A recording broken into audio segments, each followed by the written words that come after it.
So basically, I was asked to present to the conference on sexual health issues in cancer patients. I mean, my role is working specifically with teenagers and young adults.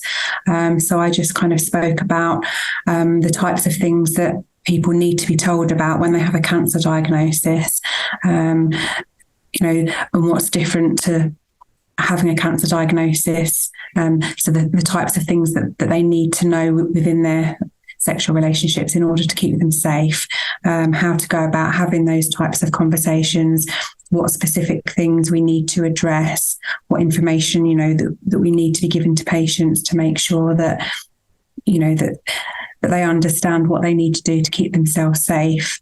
And even though sometimes healthcare professionals are not very good at bringing up those topics, why it's actually important that we discuss it so that we're not neglecting to cover those types of issues. Obviously, every patient is different and they come from different backgrounds and different sexual orientations.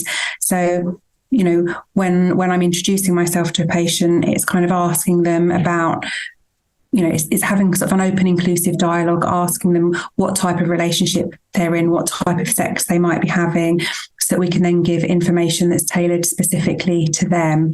Because obviously there's no point in talking about one type of sex if that's the type of sex that they don't participate in.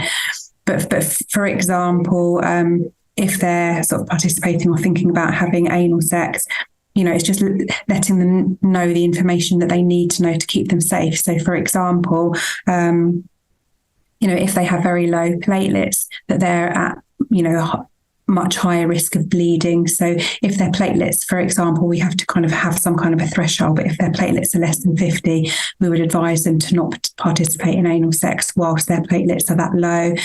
Also, if they're neutropenic, so if their neutrophils are less than 0.5, again, it would be advisable to avoid having anal sex during that time just because of the risk of bleeding. And obviously if they've got low neutrophils and platelets, then those risks combined can pose significant risk for patients.